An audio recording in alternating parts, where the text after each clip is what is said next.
Welcome to Write With Me, session number 36, where I'm working on Chapter 5 of Harbour Lights in Sydney. This is part of my Escape to Australia romance series. In these videos in the Write With Me series, I do dictation and writing to show you how my books actually get written and how they come about. I usually have my notes on my iPad right here, and I follow my notes and I record them, or I record my dictation in here in the voice app on the iPad, and then I just copy it out from there and begin editing it. It's quite a process to get through, and that's what I like to share in these videos. My pen name for my romance is Aaron Belsing. You can find my romances at aaronbelsing.com. And also you can find my thrillers, like Black Ice, at aaronrlinsdau.com. Let's get started with this Write With Me session right now. The female main character, Darla, and the main male character, Hugo, have already met at the office, and Darla is going to head out to one of Hugo's gyms to see how he really works in the real world, so we can get some stuff going. All right, let me get a drink, because I don't want to kill my voice here. And we'll get started. All right. Harbour Lights, Chapter 5.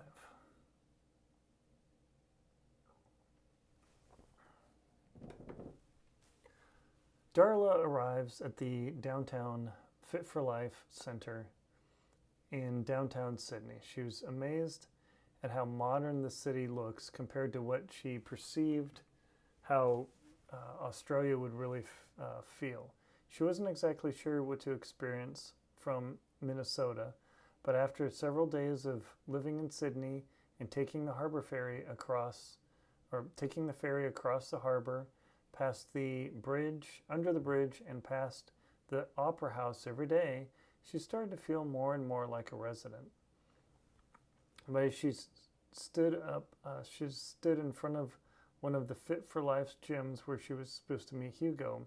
She was surprised how approachable the place was. It didn't look like a bro gym or someplace where people were super intimidating, lifting massive amounts of weights. Instead, this looked like an approachable, every person sort of gym where she felt much more comfortable as she walked in. Just as she stopped inside the doorway, she realized she needed to step back and take a couple photos for the experience.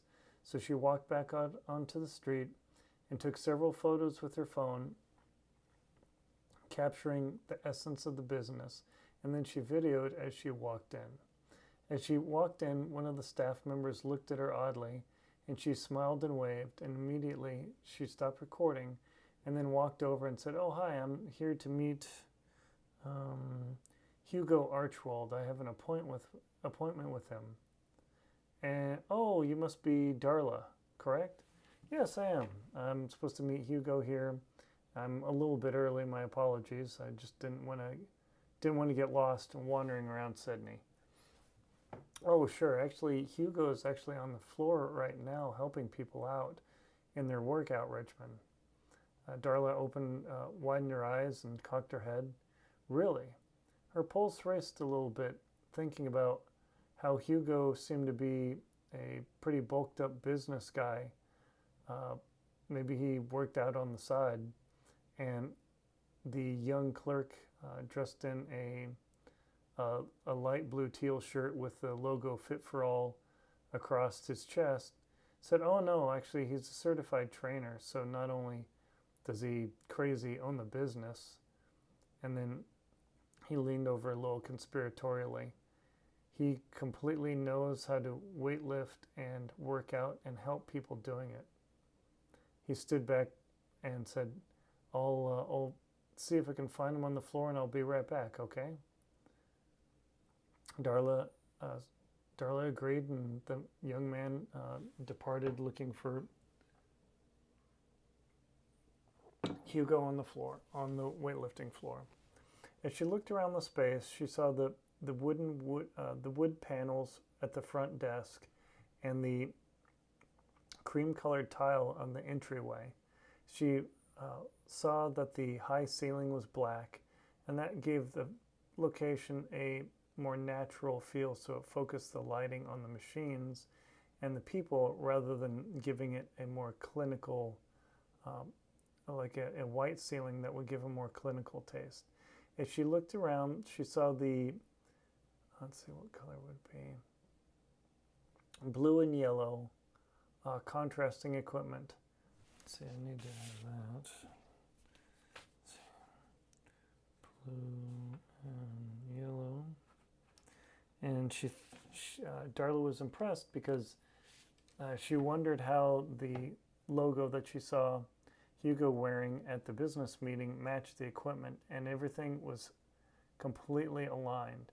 It was similar to several fitness products in the United States, and it became very apparent to her that all the designs and everything was, all the layout, graphics, and logo were meant for people to be visible but also comfortable. Blue was a color of trust, and yellow was a color of warmth.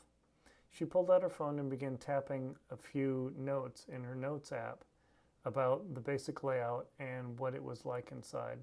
Above the treadmills and the Stairmaster machines, she saw dozens of televisions playing different stations from all over Australia and all around the world. She saw CNN, BBC, Fox, ESPN, Sky, and several other Australian channels she had never seen before. Just then, she heard a familiar voice over her shoulder that gave her that sent an electric shock through her body. As the strong voice came up right beside her, she turned with her eyes open, and Hugo had his hand out immediately, saying, and said, "Darla, welcome to my gym. I really appreciate you coming and taking the time to work on this." At that, she mechanically raised her arm and grasped his hand and swore for the second time of why her palms began sweating immediately. As she shook his hand, she smiled into his aqua blue eyes, and with her hazel eyes, she became conscious of the gold flecks in them she always thought about that made them, she thought made them unattractive. At that, Hugo looked her up and down real quick and said, "Looks like you've got your Fit For You Life." Let's see, I gotta work on that. Fit For You Life brand products all set. It's pretty funny that our companies end up with a near similar or almost exactly the same name. Hopefully this doesn't end in a lawsuit. As he released her hand. At that, she took a step back, and he joked and said, no, of course not. I think this is almost a match made in heaven, if you will." At that, Darla's cheeks flushed, and she started to become self-conscious about herself, looking down her chest and over her breasts and down at her leggings, and then back up where she had just a crossbody purse with her and just her phone. And Hugo laughed and reached out and touched her shoulder. He was dressed in a blue polo with yellow logo and workout shorts, and she looked down and she noticed the Fit for Life shorts logo, and he noticed where he was looking, and she immediately became conscious that he might think that she's looking down at his crotch. Instead, he looked down at his workout shorts and said, "These shorts actually feel really good. I buy quite a few, but I have to admit, and I'm not just blowing wind up your skirt, they fit very well and feel quite comfortable." All the time, Darla was completely knocked. Let's see. She was uncharacteristically out of her element, not only with the accents and different styles, but also with how warm and comfortable she felt around Hugo. Finally, she collected herself and said, "Are you you, let's see, you purchasing our logo products that would butter up and make it for a better partnership. At that, Hugo spread a wide grin and he said, "Oh, I like a woman with a little bit of spunk. That sounds, that sounds fun. Well, shall we dance around the gym to show you the ethos of the place?" At that, Darla stiffened a little bit, and he joked, "Don't worry, we won't have to do the left, right, left, and we don't even have to hold hands." With that, he turned around and walked her past the computer check-in station and waved to the young man, who smiled and said, "Hugo, sorry about that. I didn't get to you earlier. I couldn't find you on the floor." Hugo turned and then walked back to the young man and said, "Oh, no worries. Darla's easy going, and I always appreciate your super effort to make sure everything's running here super smooth."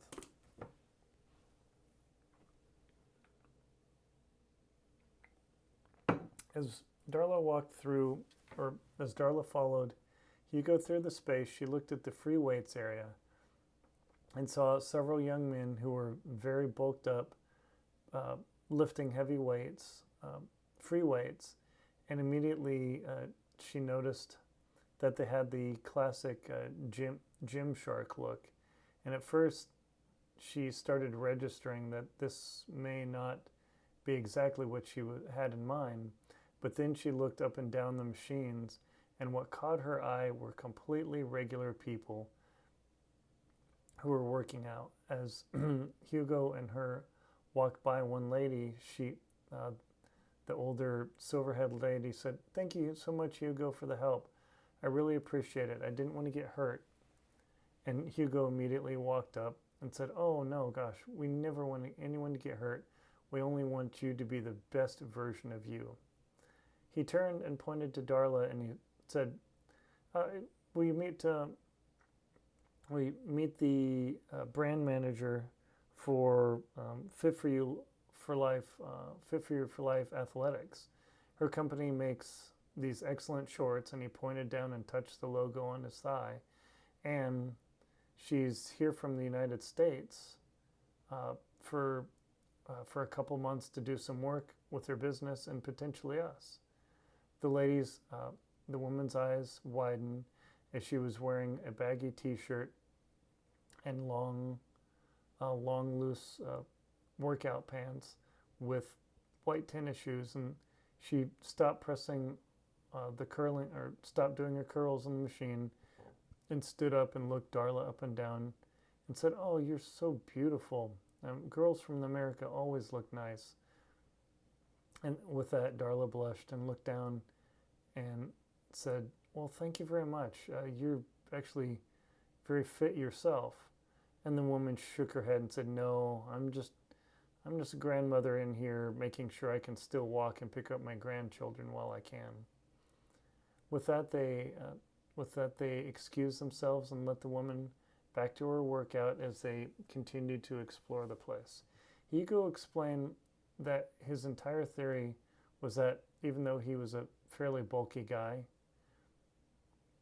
he said, "Even though I'm a fairly bulky guy, I never saw regular people in the gyms I was hitting.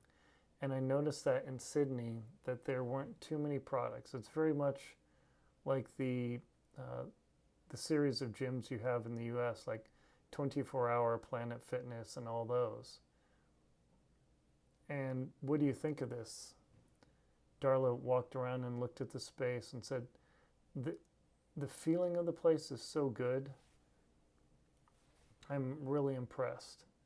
And then she noticed one young man working on a bench press machine, and she was impressed that there was a staff member standing beside him, helping him. And she asked quietly, he doesn't really need a spotter on that machine. I mean, he could just curl the bar and lock it." And Hugo whispered back, "He can, but I like to have my several more staff on the floor than is necessary. It cuts into the profits a little bit, but people feel so much better. It feels like they have a personal trainer, even with a machine that really shouldn't be a problem, we've got such positive reaction. No kidding. That's really impressive. I don't think you would ever see that in the States. As I continued walking, Hugo mentioned, no, that's something I've been to Los Angeles and Las Vegas several times, and having floor members is a completely different way to go. But what about the clothing? Darla asked, is there anything in particular you guys push, or is this more of a come as you are place? And let's see. They walked past the leg press machines, and three young women, all in leggings and a mix of color of sports bras, were doing leg presses while chatting with each other. And Hugo said, well, we've been thinking of adding clothing to our space, because we got a lot of people that come in and complain that they don't know where to go, and they're intimidated to go to the store because they feel awkward. And Darla paused, walking around, feeling the slightly spongy floor, the flooring, and she looked down. Well, that's interesting, because you have foam floor all around, so anybody walking in here, if they have trouble, Hugo said, right, when somebody drops a weight, it doesn't sound like an impact. But the whole idea is that when people come in, they can feel comfortable, and if we can get them workout clothes that fit well, I've had several people be very thankful that I recommended your product, and that's what we're starting to think of.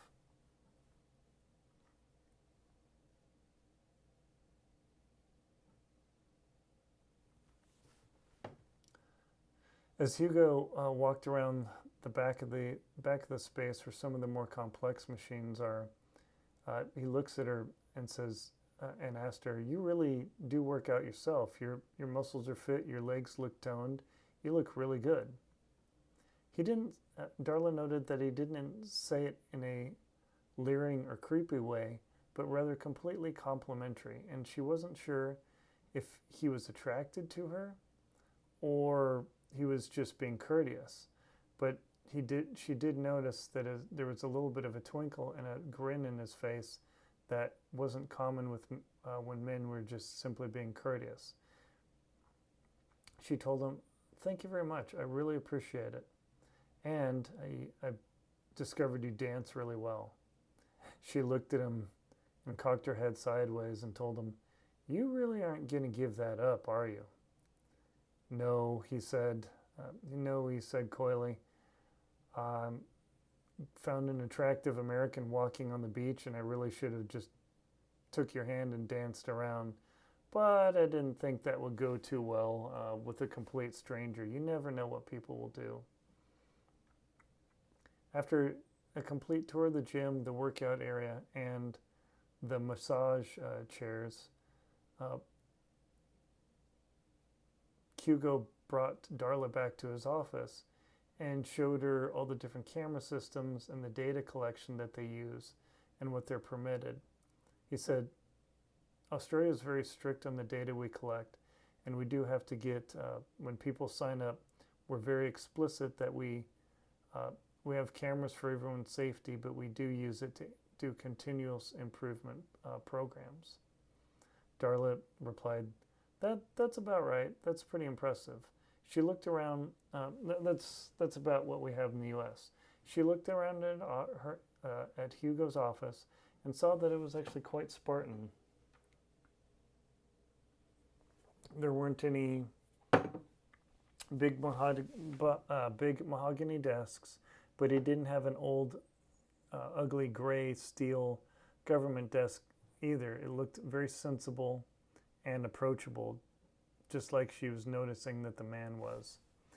And he said, "I've got several ideas for changing the flow of our facility, because we use cameras for hotspot tracking to see where the buildup is, after work and before work. That way we can see what machines and workout equipment we need.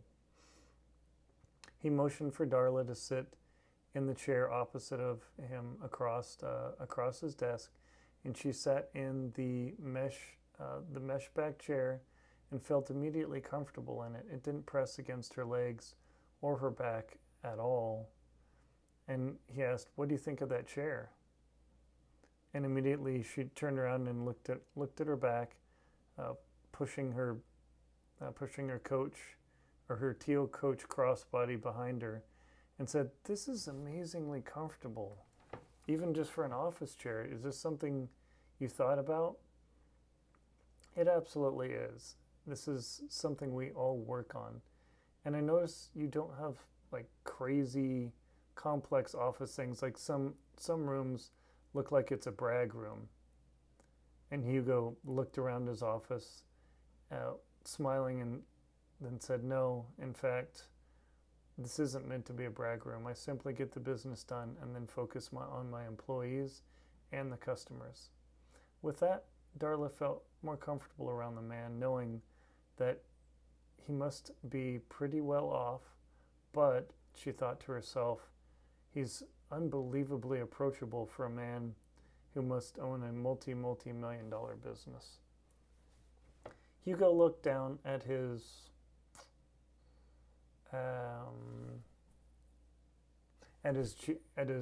black Mudman G-Shock watch and said, it's actually starting to get late. I'm sorry this tour took a little bit longer than I expected.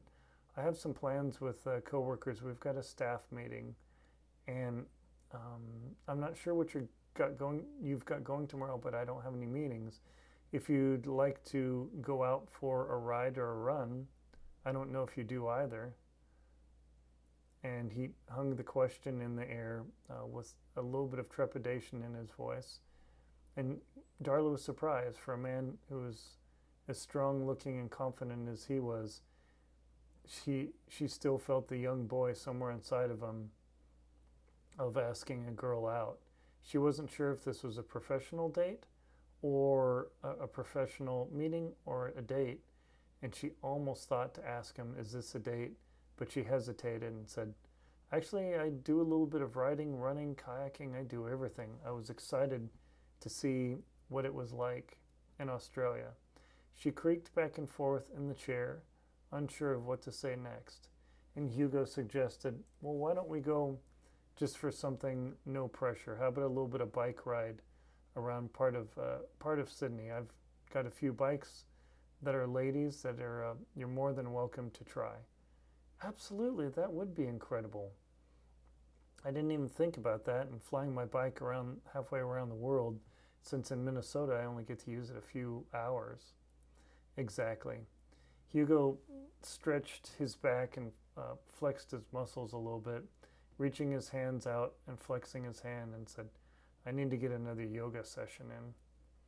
She admired the way he flexed his arms nonchalantly, almost like a cat, where he was strong and yet completely comfortable in his own skin. She was mesmerized by his actions and his voice, and when he saw her completely pause, he broke the ice and said, "Well, perfect, it's a date then. How about 8 in the morning? Would that be okay with you? I don't know what your office schedule is."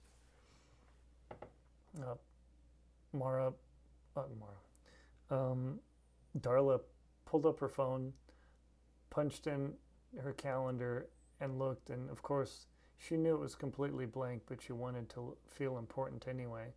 And she said, "Nope, I am completely free. Where should I meet you?" Hugo explained the location and asked for her number so he could text it to her.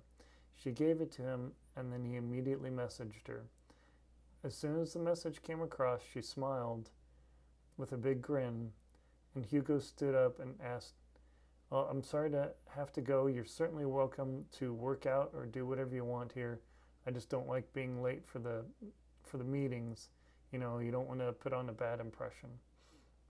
With that, Darla stood up and reached out for Hugo's hand, and this time she was happy that it was cool enough inside where her palm didn't sweat.